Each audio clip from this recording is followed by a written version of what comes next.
भगवान देवाधिदेव महादेव जो संपूर्ण विश्व का कल्याण करने वाले हैं, ऐसे बाबा ओगड़दानी भगवान शिव की कथा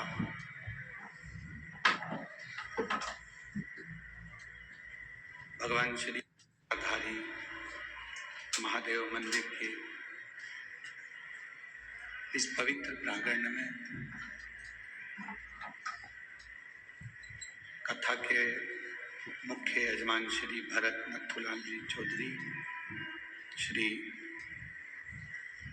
जगदीश भरत जी चौधरी, श्री तुषार भरत जी चौधरी, चौधरी परिवार एवं संपूर्ण जलगांव के रहवासी की ओर से ये कथा का आयोजन हो रहा है। कथा मंडप में विराजमान श्रीमान गुलाबराव जी पाटिल, जिला पालक मंत्री भगवान ने दी है और एक मन परमात्मा ने दिया है। 11 इंद्रियां जो हमको भगवान ने प्रदान करी है, इन इंद्रियों का सही उपयोग हम कर सकें।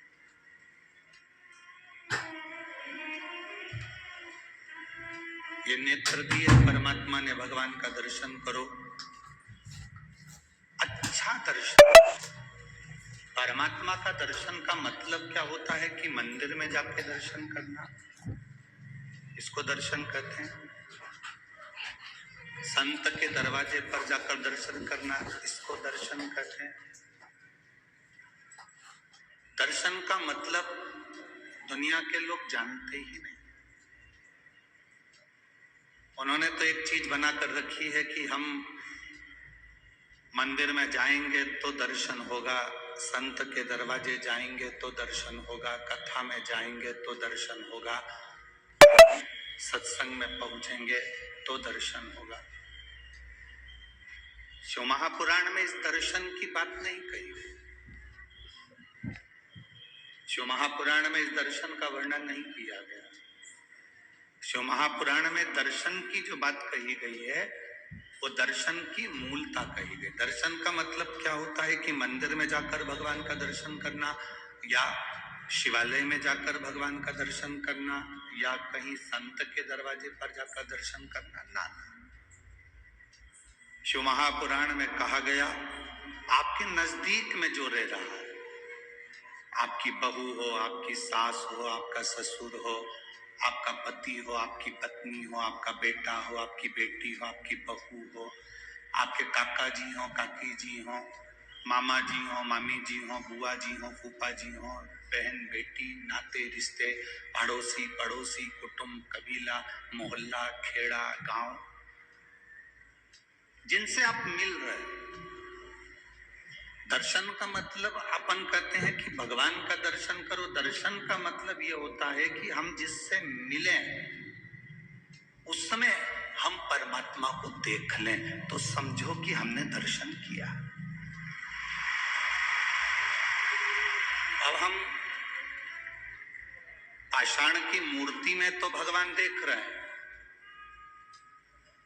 वृक्ष में तो हम भगवान देख रहे हैं, कंकर में तो हम शंकर देख रहे हैं, नदी तालाब बावड़ी कुएं में तो हम भगवान देख रहे हैं। और जरा विचार करिए, क्या हम इंसान में परमात्मा को, इंसान में भगवान को ढूंढने का प्रयास कर रहे हैं? हमने वो प्रयास करना छोड़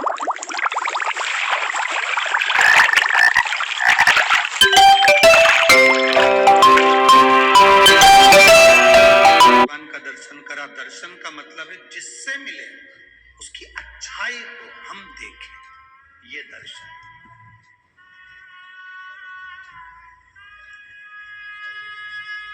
शादी के पहले लड़की की कितनी अच्छाई हमको दिखती है। मेरी बेटी, जिससे मैंने लड़के की शादी पक्की करी, बहुत अच्छी लड़की है, पढ़ी लिखी है, ज्ञानवान है, सब जानती है, सिलाई जानती है, कढ़ाई जानती है, बुनाई जानती है।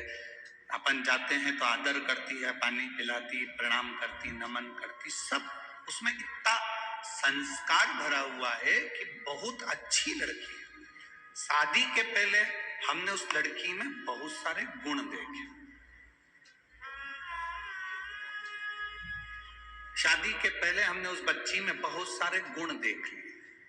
फिर शादी के 2 साल बाद, 6 महीने बाद, 1.5 साल बाद ऐसा क्या हो जाता है कि जिस लड़की में तुमने इतने गुण देखे उसमें अवगुण ही अवगुण नजर आते हैं।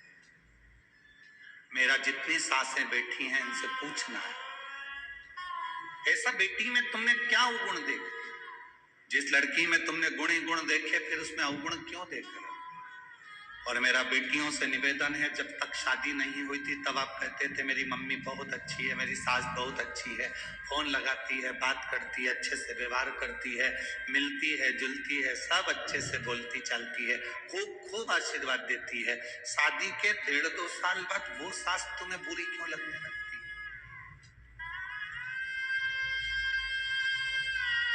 मेरी जलगांव की जीजियों, मेरे जलगांव के जीजाओं, मेरी बेटियों, मेरे बेटाओं और मेरी माताओं, एक बात का स्मरण आपके अंदर रखना, जब तक हम किसी से मिलते नहीं है तो ललकता बड़ी रहती है, मिलने के बाद वो ललकता समाप्त हो जाती है।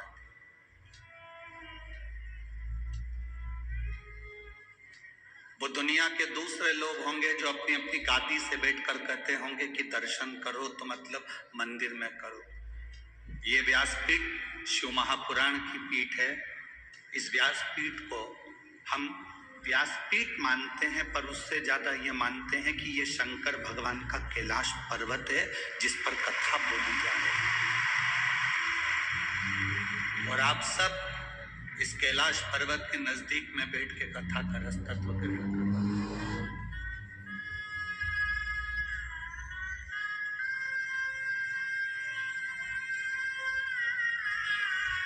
यहाँ जितने लोग रुकते हैं, कथा के पंडाल में जितने लोग रुकते हैं, मेरा चैनल वालों से, न्यूज वालों से उनसे निवेदन है, जब वो यहाँ से 7 दिन बाद जाएं तो उन रुकने वालों से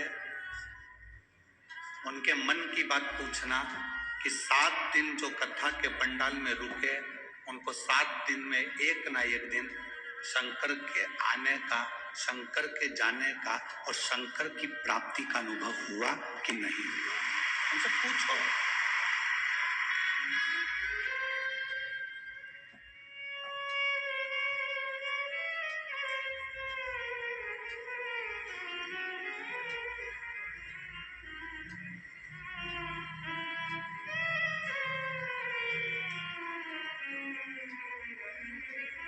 शिव महापुराण की कथा में जितने लोग बैठे रहते हैं, इनकी 3 चीजें समाप्त हो जाती हैं।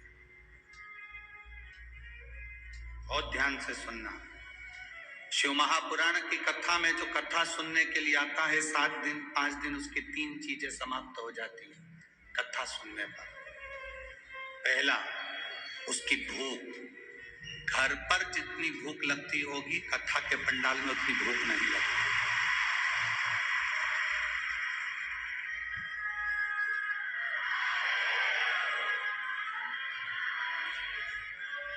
अगर भूख लगती तो ये उठकर भोजन के भंडारे में मिलती, पर सवेरे नहा धोकर तैयार होकर वापिस पंडाल में सवेरे 6 बजे से अपना आसन लगाकर इंतजार करने बैठ जाती है। दोपहर की 2 बजे की कथा समाप्त। जो झोले में थोड़ा बहुत बिस्कुट या कोई सामान कोई लाकर दे देता है, वो निकाल कर उसमें से थोड़ा सा खा लेती है। पास वाली कहती खाना खाने नहीं जा रही? मैं तो नहीं जाऊं, मैं यहीं अच्छी, मैं नहीं जाऊं, मैं यहीं अच्छी। तो खाना तो यहीं पास में तो भंडारा चल रहा है, चल ना ना मैं नहीं जाऊं, मेरे पास तो रखा है, थोड़ा सा मुरमुरा लेके आई थी उसको खा लेते, अब उसमें से निकाल कर खा। 3 चीजें शिव महापुराण की कथा में जो 7 दिन 5 दिन रहते हैं, उनकी 3 चीजें चली जाती है। भूख,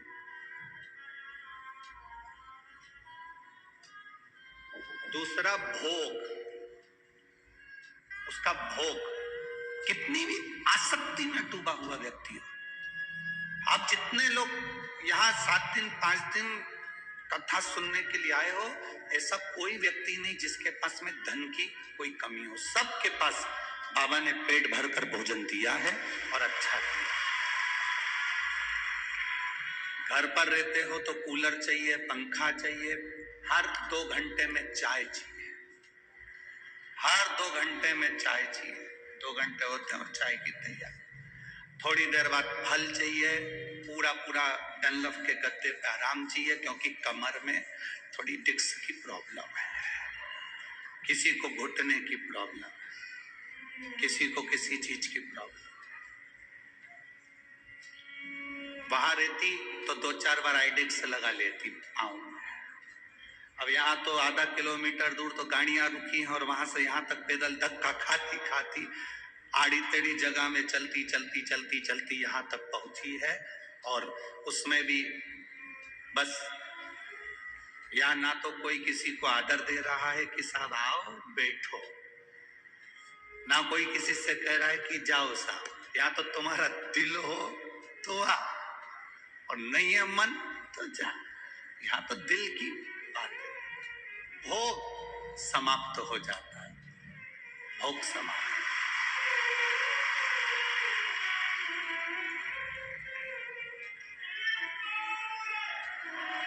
तीसरे नंबर पर शिव पुराण सुनने पर भोजन हमारा जो करने की, हमारी जो घर में आराम से चाय, अचार, ठेसा, सिंगदाने की चटनी और पूरन पोली और आमठी और फिर सिमैया की खीर, ये सब जो तुम्हें 2-1 दिन में कुछ ना कुछ याद आ ही जाता है कि आज ये बना लो, आज वो बना लो, वो बना लो। 7 दिन में भोजन छूट जाता है, तुम्हारी रुचि से तुम नहीं खा पाते, जो भोले बाबा तुमको दे देता है वो खा लो। भूख गई, भोग गया, भोजन गया, 3 चीज चली। और जिसकी ये 3 चीजें कथा में चली जाए, समझ लो तुम्हें शिव को मिलने में देरी नहीं लगेगी, मिल गया। शिव मिलने में देरी नहीं है, फिर वो मिला। शंकर मिल गया। उसकी प्राप्ति का केंद्र बिंदु है भगवान की भक्ति।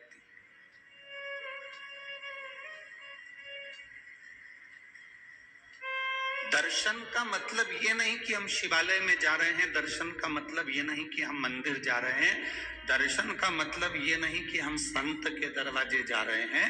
दर्शन का मतलब है जो हमारे पास में है, हमारी बहू हो उसकी अच्छाई हमें जिंदगी भर देख रहे हैं, हमारी सास है उसमें अच्छाई जिंदगी भर देख रहे हैं, हमारे बच्चों की अच्छाई जिंदगी भर देख रहे हैं, अपने रिश्तेदारों की अच्छाई जिंदगी भर देख रहे हैं। तुम जब अपनी आंख से अच्छा देखना चालू कर दो तो समझ लेना तुम्हें मंदिर जाने की जरूरत नहीं है, तुमने दर्शन प्रभु का कर। बुरा जो देखन में चला बुरा न मिलिया। संसार में बुरा है ही नहीं कोई, क्योंकि अपने से बुरा कौन हो गए बता।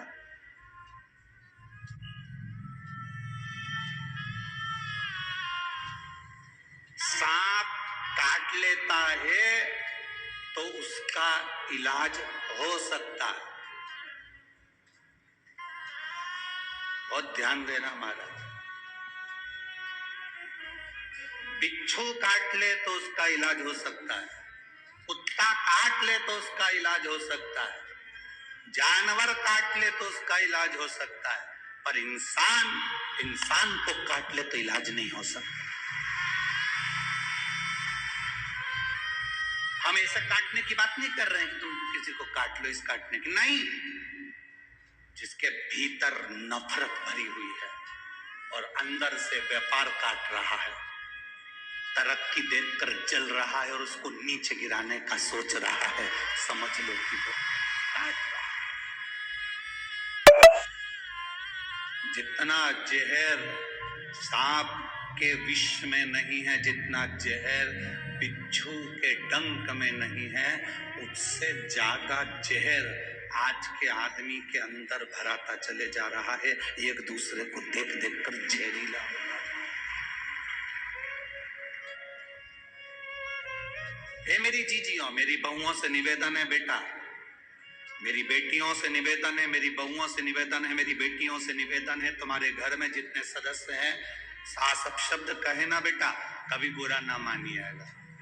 ससुर अपशब्द कहे ना, कभी बुरा ना मानिएगा। सास अपनी पूरी दौलत उठाकर अगर अपनी जेठानी को भी दे देना तो आंख में आंसू नहीं आना चाहिए। पूरी प्रॉपर्टी उठाकर किसी को दे दे तो रोना नहीं, क्योंकि भोलेनाथ पर भरोसा रखना, वो देकर जाए। बेटियों, ये कभी मत सोचना कि तुम्हारी सास ननन को स्नेह करती है, हमसे तो बात तक नहीं करती। जो घर में नई साड़ी आती है वो ननन को उठाकर दे देती है, कुछ आया तो ननन को उठाकर दे देती है। दे देना, तुम टेंशन मत लो। कई माताएं कहती है मेरा पति कमा कमा कर मरे जा रहा है और मेरी सास उठा उठा कर दिया जा रही है। ये जान लेना कि तुम्हारे पति का पूर्व का कोई कर्जा होगा, तो ये सब रिश्तेदार उसको निचोड़ निचोड़ कर लेकर जा रहे हैं। ये पूर्व का कर्जा होगा तुम्हारा, जो आज निचोड़ कर लेकर जा रहे हैं। इतना बड़ा दिल रखना, इतना बड़ा दिल रखना। सास किसी को उठाकर पूरी प्रॉपर्टी भी दे दे तो चिंता मत करना। नानी बाई के मायरे में कथा आती है, नरसिंह मेहता की भाभी ने पूरी जायदाद जय कुंवर बाई की अपने कर ली थी और नरसिंह मेहता और माणिक गौरी को धक्के देकर निकाल दिया। नरसिंह मेहता की पत्नी को धक्के देकर निकाल दिया, नरसिंह मेहता को धक्के देकर निकाल दिया। और नरसिंह मेहता की जो भाभी थी उसने पूरी प्रॉपर्टी अपनी कर ली, पूरा सोना चांदी हीरा पन्ना सब अपना कर लिया, बाद में इनको धक्के मारकर निकाल दिया। जरा विचार करना, जिसको धक्के मारकर निकाला था वो नरसिंह मेहता रोते रोते शंकर जी के मंदिर में गया था। अगर आपने नानी बाई का मायरा सुना होगा तो उसमें लिखा है, नरसिंह मेहता रोते रोते शिव जी के मंदिर में गया था। नरसिंह मेहता सांवरिया का भजन करता था, सांवरिया का पूजन करता था, सांवरिया की भक्ति करता था, पर जिस समय उसे घर से निकाला तो वो शंकर के मंदिर में गया। शिव मंदिर में जाकर शंकर के शिवलिंग से लिपट कर रोता रहा, आंख से आंसू बहते रहे, मुख से कुछ कहा नहीं। संसार के लोग उससे कहते हैं जो तुम्हारी सुनता ही नहीं है। तुम्हारे को दुख आया, परिवार वालों से कहा, परिवार वाले क्या कर लेंगे? तुम्हारे ऊपर कष्ट आया, तकलीफ आई, परिवार वाले क्या कर लेंगे? तुम्हारे जीवन में तकलीफें बढ़ी, कष्ट बढ़ा, परिवार वालों से कहा, क्या कर लेंगे? आपने अपना दुख उसको सुनाया जो कुछ नहीं कर सकता। अगर ये दुख जैसे नरसिंह मेहता ने शंकर जी के शिवलिंग का स्पर्श कर कर गले लगकर उसको सुना दिया तो देवाधिदेव महादेव ने नैया पार लगा दी, उसने नैया पार कर। सारी प्रॉपर्टी नरसिंह मेहता के बड़े भाई ने रख ली, बड़ी भाभी ने रख ली, नरसिंह मेहता को धक्के देकर निकाल दिया। शंकर जी के मंदिर में नरसिंह मेहता पड़ा रहा। समय आया, नरसिंह मेहता के लिए शिव जी प्रसन्न हो गए। दुनिया का पहला संत था जो मरा नहीं था, सात शरीर वैकुंठ गौलोक धाम तक गया था, शंकर जी के साथ भगवान का दर्शन करने गया था। दुनिया का पहला संत नरसिंह मेहता। क्या दिया भगवान भोलेनाथ ने? सारी दुनिया का धन दौलत संपदा सब भोलेनाथ ने नरसिंह जी को दे दी, सांवरिया जी के कहने पर। अब इसके पास में, माणिक गौरी के पास में, धीरे धीरे नरसिंह जी के घर में धीरे धीरे मकान जमीन जायदाद सब बढ़ गई। सास उसको दे गई थी, दे दे, उसको कुछ मिल गया था, मिल जाए। तुम्हारे पास में 5 बीघा जमीन है, 5 एकड़ जमीन है, तुम्हारे बड़े भाई के पास में 10 बीघा जमीन है, 20 बीघा जमीन है, 10 एकड़ जमीन है, चिंता मत करना। तुम जितनी परमात्मा ने तुमको दी है उसमें इतने खुश होकर जीना कि वो 10 एकड़ वाला भी सोचे कि नहीं होने पर इतना खुश कैसे।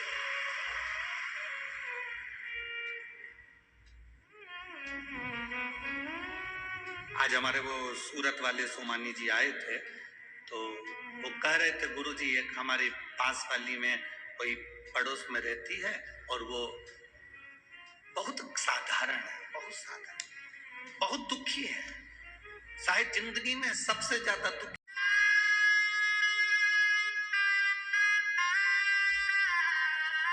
जब कोई बीमारी व्यक्ति को घेरती है ना, तो उसके परिवार वाले ही कहना चालू कर देते हैं, अच्छा है कर्मदंड भोग रही है, खूब करती थी ना हरकत इसलिए भोग रही है।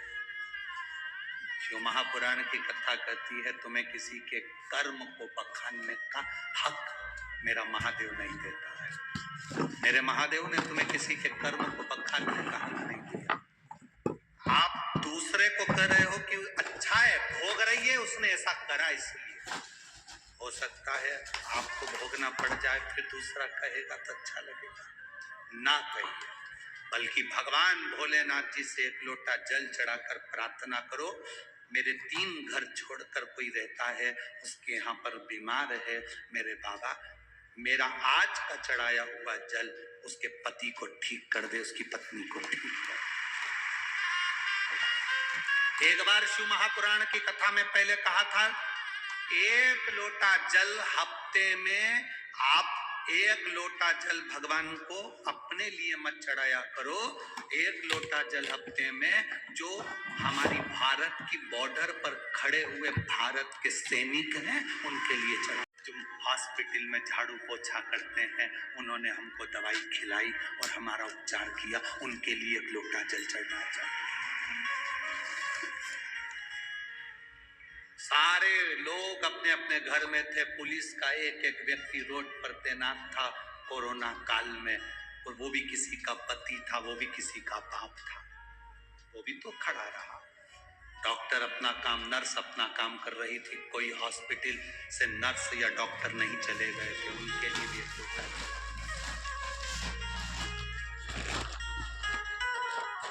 अपने लिए दुनिया जीती है, हम दूसरे के लिए तो जीना सीखे। मेरे शंकर भगवान दूसरे के लिए जिए, अगर खुद के लिए जिए होते तो अमृत पीते, पर सबके लिए जिए इसलिए विष पी गए और महादेव कहला।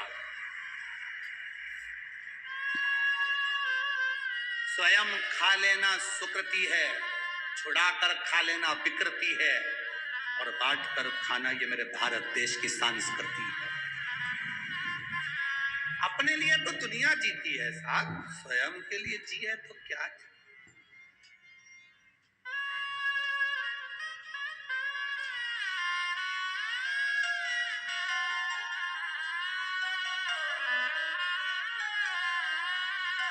अपने लिए जिए तो क्या जिए, स्वयं के लिए क्या जीना, दूसरे के लिए।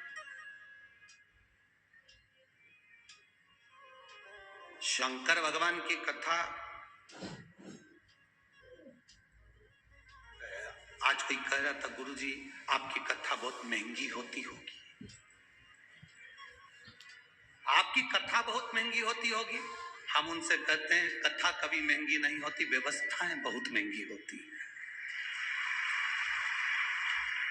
कथा महंगी नहीं होती है व्यवस्था, टेंट लगाया, पंडाल लगाया, साउंड बुलाया, लाइट जलाई, जनरेटर चलाया, लोग आए, पानी पिलाया, भोजन कराया, व्यवस्था बैठने की, उठने की, खाने की, पीने की, रहने की, ये महंगी है। कथा महंगी नहीं होती, व्यवस्था महंगी होती है।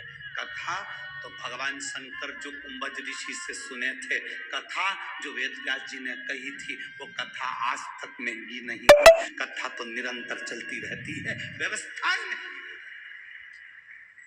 करना पड़ता है। कितनी बड़ी टीम लगी है जलगांव की, यहाँ पर चौधरी जी से पूछे कोई यहाँ पर कि कितनी बड़ी टीम लगी होगी, कितने प्रशासन के लोग लगे हैं, कितना पुलिसकर्मी, चाहे वो यहाँ का नगर निगम, नगर पालिका, स्वीपर, ये वो सेवादार, झाड़ू वाले, लाइट वाले, साउंड वाले, कितना टीम लगा, कितना। वो जगदीश से पूछो, भरत जी से पूछो, चौधरी जी से, उनको मालूम। या पालक मंत्री जी बैठे हैं, इनसे पूछो कि व्यवस्थाएं करने में कितना कितना लगना। व्यवस्थाएं करना बहुत कठिन। लाखों भक्त आते हैं और लाखों भक्त जाते हैं, शंकर के भरोसे आते हैं और शंकर के भरोसे जाते हैं। शिव के भरोसे आ रहे हैं, शिव के भरोसे जा रहे हैं। भगवान की भक्ति के साथ शिव महापुराण की कथा कर रही है। दर्शन को समझे हम, दर्शन की मूलता को समझे, दर्शन के महत्व को समझे हम कि दर्शन क्या है।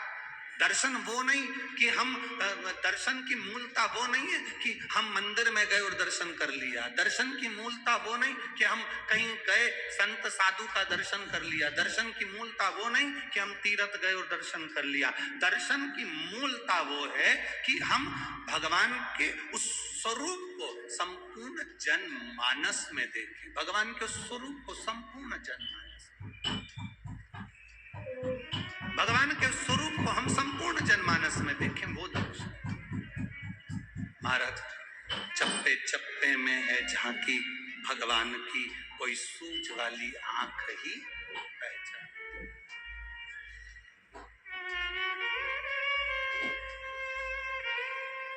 तुझ में राम, मुझ में राम, सब में राम समाया है। चित्त देखो उत राम की ही माया, सब में राम।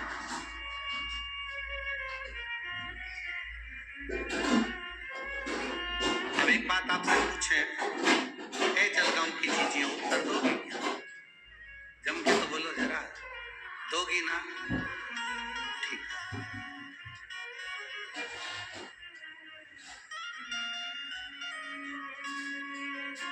व्रत रखा तुमने, एक दिन भर भूखी रही, भोजन नहीं करा, पूजन करी, आराधना करी, कीर्तन करा,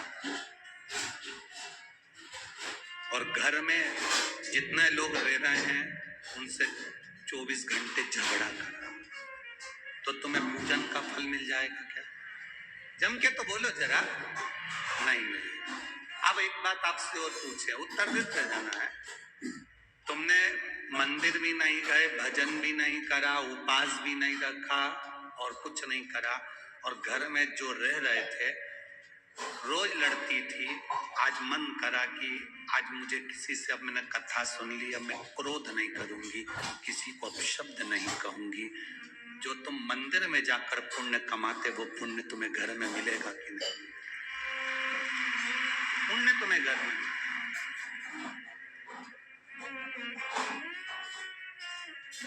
एक पक्षी शाम ढलते ढलते अपने घर आ जाता है, बोलो आता है कि नहीं? तुम्हारे दरवाजे के बाहर आवारा कुत्ता भी घूमता रहता है, तो रात होने पर अपने ओटले पर आ जाता, अपने घर के बाहर आ जाता। पशु, जानवर, पक्षी रात अपने घर घोंसले में आ जाते हैं। गौ माता चढ़ती है तो घर आ जाती है रात होने से पहले। केवल एक मनुष्य ही है जिस शाम ढलती है तो ये ढलने निकल जाता है। केवल एक मनुष्य। पक्षी शाम होती है रात होती है घर आ जाता है, पशु शाम होती है रात होती है घर आ जाता है, जानवर शाम हो घर आ जाता है, गौ माता शाम हो घर आ जाती है।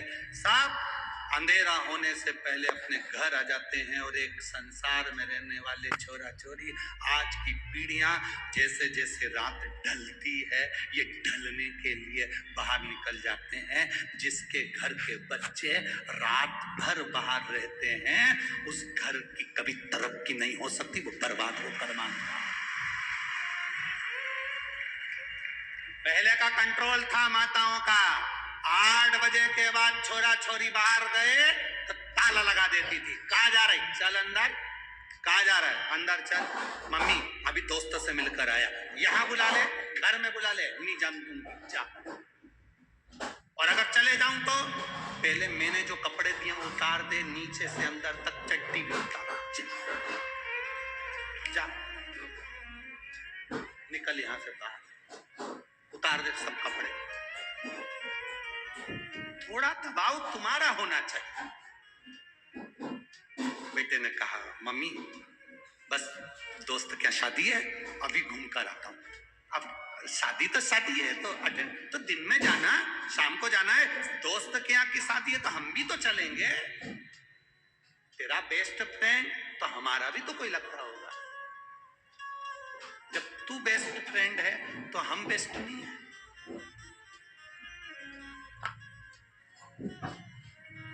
घर में माँ बाप हैं और नए नए लड़का लड़की रोड पर गाड़ी के बोनट पे केक रख के हैप्पी बर्थडे टू यू मना रहे हैं। गाड़ी के बोनट पर, गाड़ी की सीट पर केक काट रहे हैं। दुख होता है। एक दो जगह तो हमने गाड़ी खड़ी कर कर पूछा, जा रे आशीष पूछ किया जिसका केक कट रहा है गाड़ी के ऊपर, पूछना इसके बेचारे के मम्मी पापा नहीं है क्या, अनाथ है? क्योंकि गाड़ी के बोनट पर, गाड़ी की सीट पर उसी का केक कटता है जिसके सब मर गए रे, सब मर गए। अनाथ है बेचारा, उसका केक रोड पर काट रहा है। नहीं तो घर में माँ बाप की साक्षी में लाओ केक ही काटना है ना तुमको। दुनिया के लोग मना करते होंगे कि केक मत काटो, पर हम कह रहे हैं आज के फैशन में चल रहे हो, काटो। पर उसके जिसने उसको जन्म दिया वो माँ बाप उसके सामने होना चाहिए। भाव के साथ बाबा से अपने मन की बात,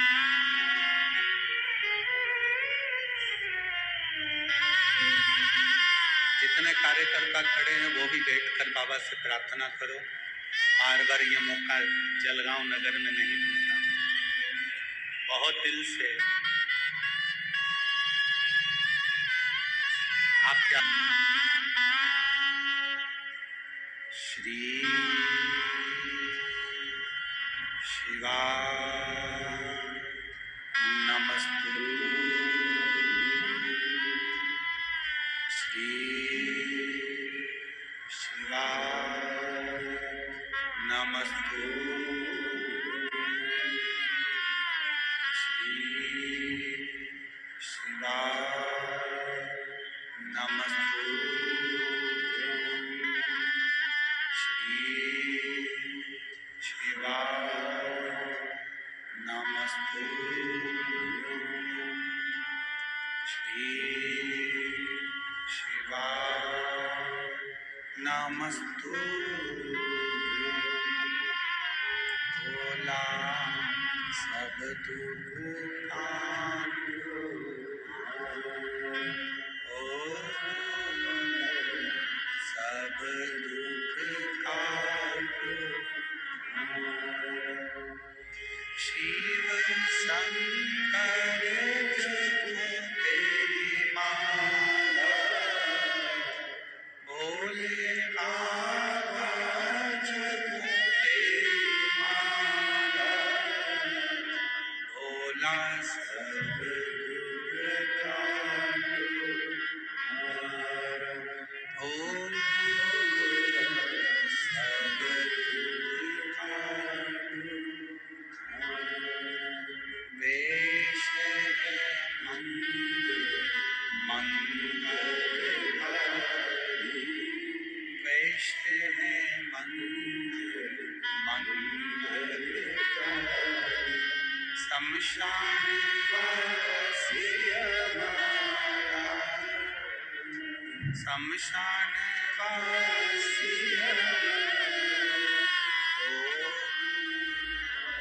सब दुख काटो। ओ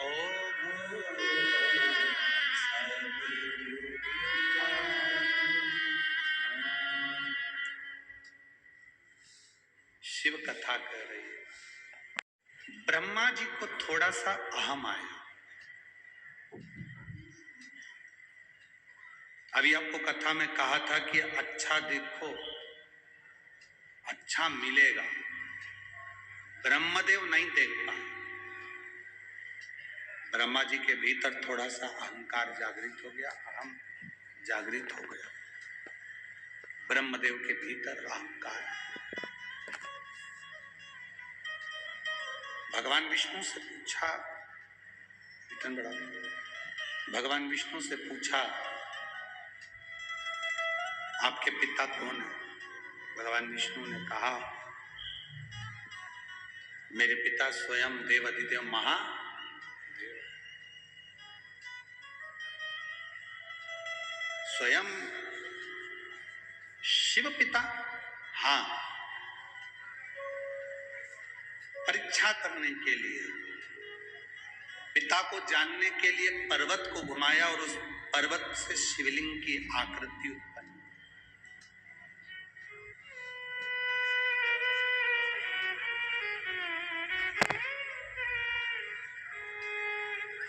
पर्वत से शिवलिंग की आकृति उत्पन्न हुई।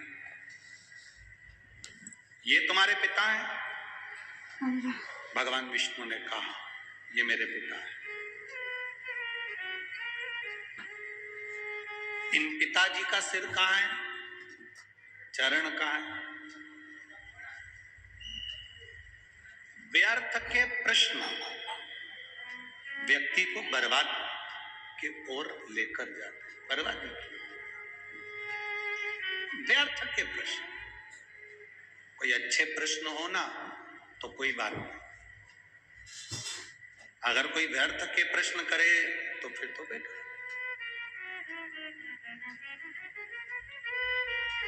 जैसे कोई कह दे कि एक व्यक्ति ने, एक कॉलेज के टीचर ने अपने स्टूडेंटों से पूछा कि ये बताओ कि मेरे पिताजी सफेद शर्ट पहनते हैं और मेरी माँ सफेद चावल बनाकर खाती है,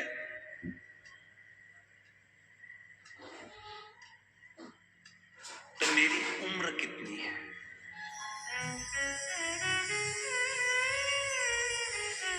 प्रश्न क्या है?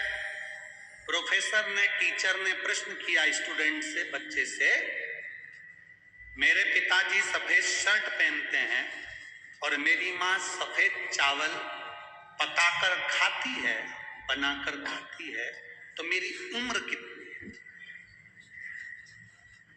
बताओ स्टूडेंट, बताओ बच्चों। अब बच्चे चुप हो गए। उसमें से एक बच्चा खड़ा होकर बोला, सर आपकी उम्र 40 साल है। आपकी उम्र 40 साल है। सर खुश हो गए, सही निर्णय दिया आपने, सही उत्तर दिया। आप कैसे जानते हो कि मेरी उम्र 40 साल हो गई? उस बच्चे ने कहा, सर हमारे पास में 3 घर छोड़ के एक लड़का रहता है, उसकी उम्र 20 साल है, वो आधा पगला है।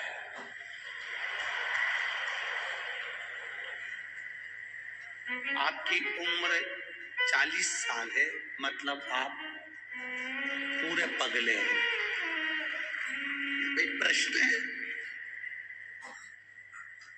ये कोई प्रश्न है कि पिताजी सफेद कुर्ता पहनते हैं, सफेद शर्ट पहनते हैं, माँ सफेद चावल खाती है, तो हमारी उम्र बताओ। अब ब्रह्मा जी ने भी ऐसे प्रश्न कर लिए भगवान विष्णु से, तुम्हारे ये शिवलिंग तुम्हारा पिताजी है, इसका सिर कहां है, इसका पांव कहां है, बताओ। अब ऐसे फालतू के प्रश्न करोगे तो फिर बाद में कष्ट तो भोगना ही है।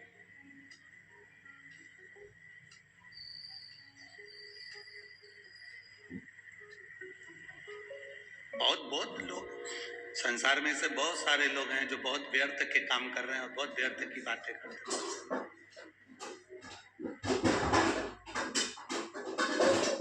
बहुत व्यर्थ।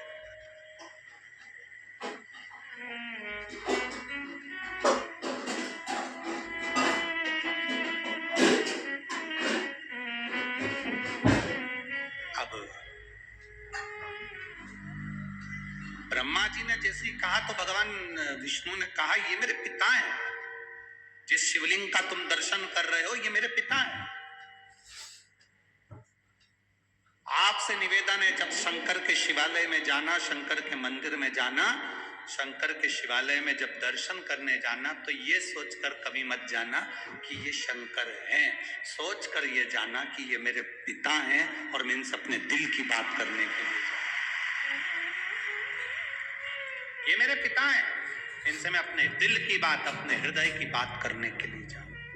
ये मेरे पिता।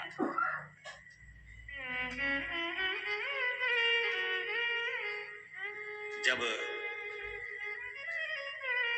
हम कथा में रोज कहते हैं ना कि जब कथा पूर्ण हो, आप लोग इतनी इतनी दूर से आते हो, 200 500 रुपए खर्च करके आते हो, समय निकाल कर इतनी दूर पहुंचते हो, बड़ी मुश्किल से ट्रैफिक में से निकल कर यहाँ पहुंचे हो, तो हम हमेशा कहते हैं जब आरती पूर्ण हो, कर्पूर गौरम हो, आरती होने के बाद भूमि को प्रणाम कर कर उसकी रज अपने हृदय से लगाकर उसको प्रणाम कर कर फिर जाओ।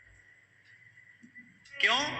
शिव महापुराण की कथा में वेदव्यास जी लिख रहे हैं, भगवान शंकर स्वयं तुमरुका जी से कहते हैं, सुनो तुमरुका, जहां शिव महापुराण की कथा होती है, जब तक कथा चलती है, शिव महापुराण की उस कथा में देवाधिदेव महादेव कहते हैं, मैं कैलाश के समेत वहां पर विराजमान रहता हूं, वहां मैं स्वयं वहां पर विराजमान हूं। जब हम कथा पूर्ण होती है, आरती पूर्ण होती है, कर्पूर गौरम करुणावतारम संसार सारम भुजगेंद्रहारम, जब हम बोलते हैं, प्रणाम करते हैं, भूमि को नमन कर कर रज लगा कर जाते हैं, तो जीवन का कल्याण कर देते हैं। जीवन का कल्याण। एक पत्र आया है,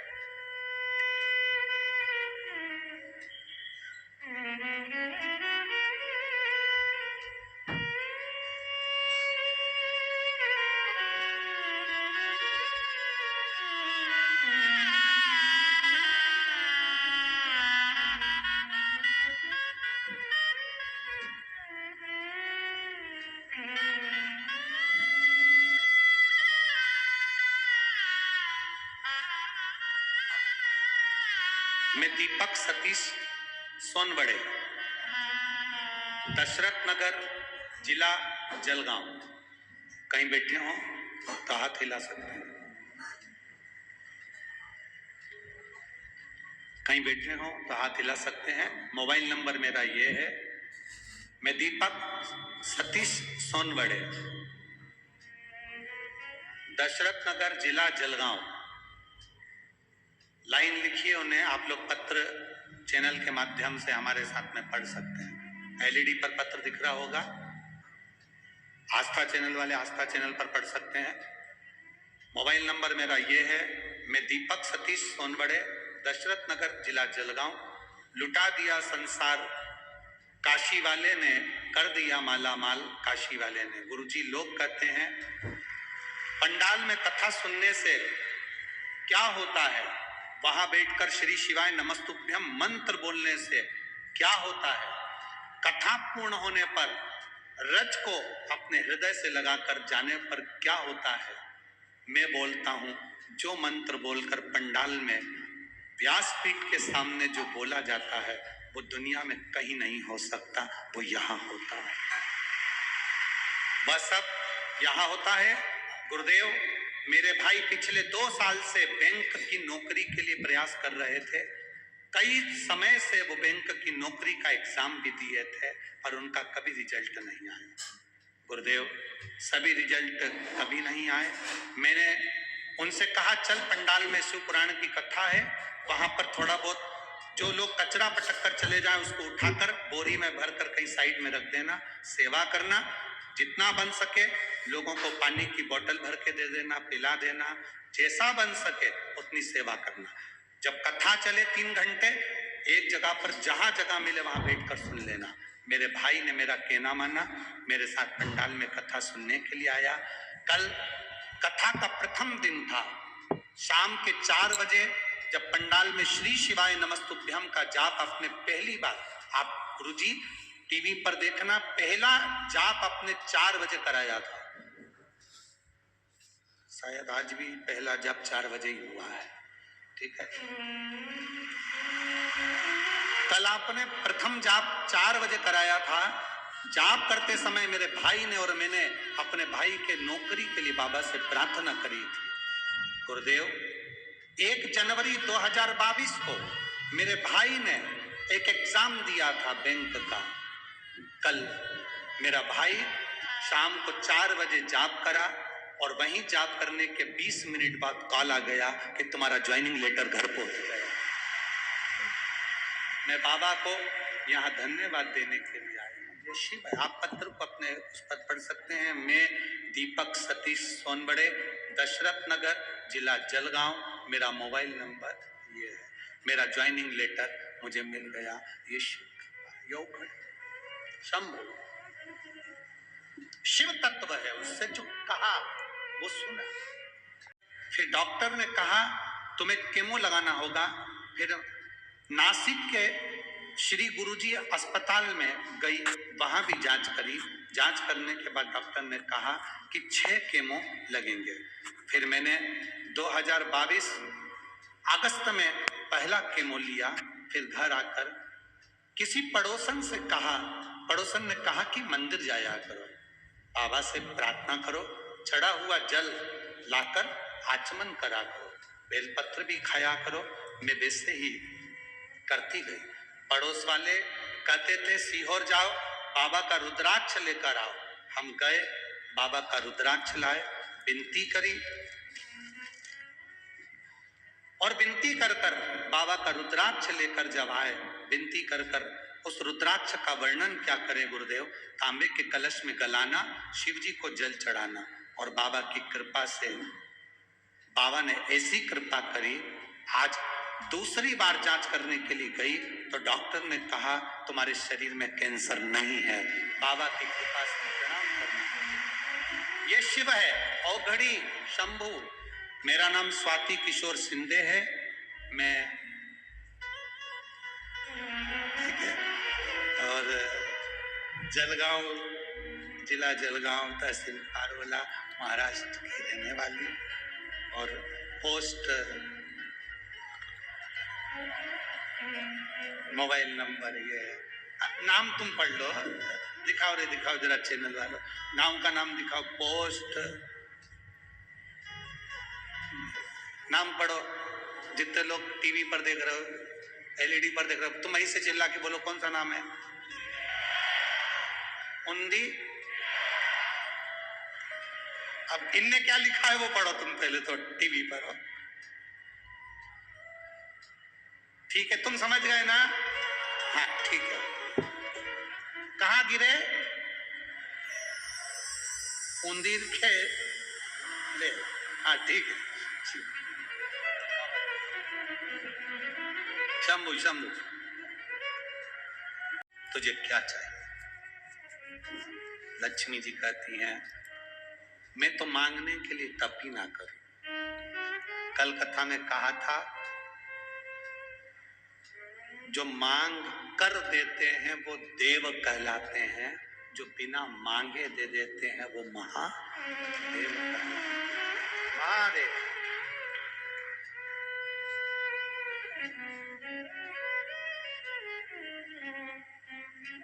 वो महादेव। जैसे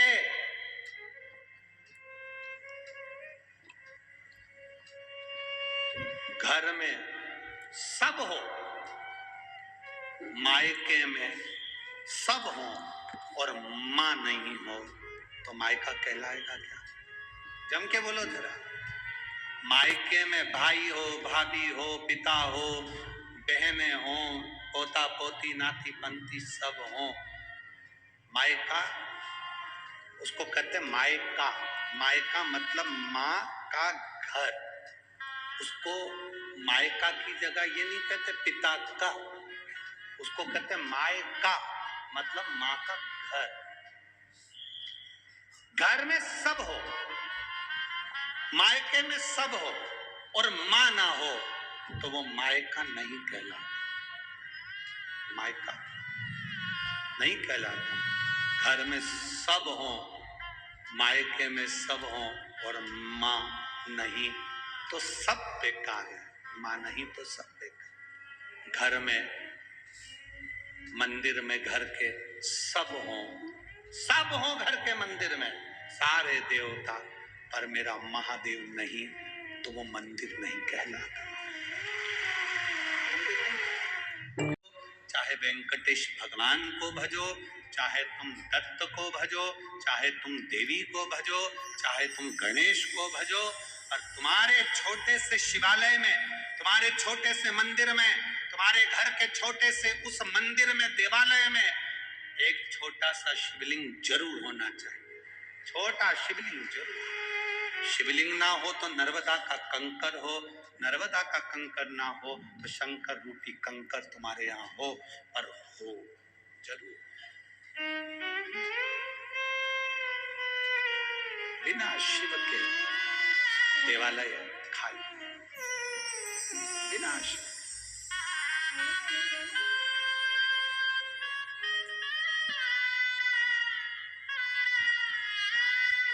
बिना शंकर के सुना सब। लक्ष्मी जी से कह रहे हैं भगवान भोलेनाथ मांगो तुम्हें क्या चाहिए। लक्ष्मी जी के मांगना नहीं, मैं मांगने के लिए तप नहीं करी। क्यों करा तप, किस लिए करा तप? मैंने मांगने के लिए तप नहीं करा, तो फिर किस लिए? तो कहा बाबा मैं तो बस, मेरे पति तप साधना में लगे हुए थे, मेरे पति तप साधना में डूबे हुए थे।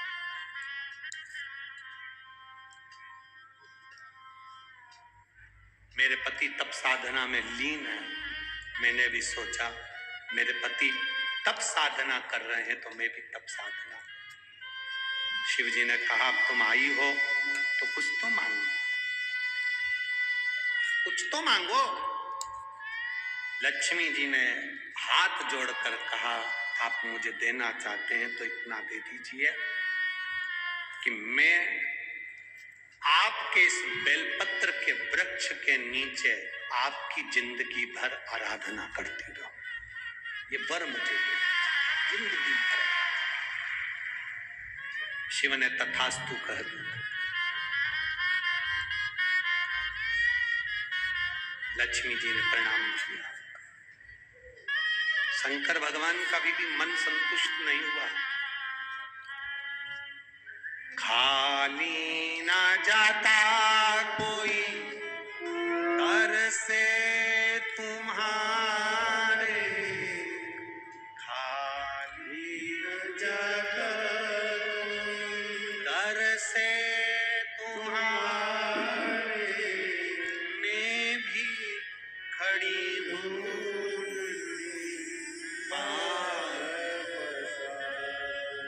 अपने हृदय लगा लो, लगा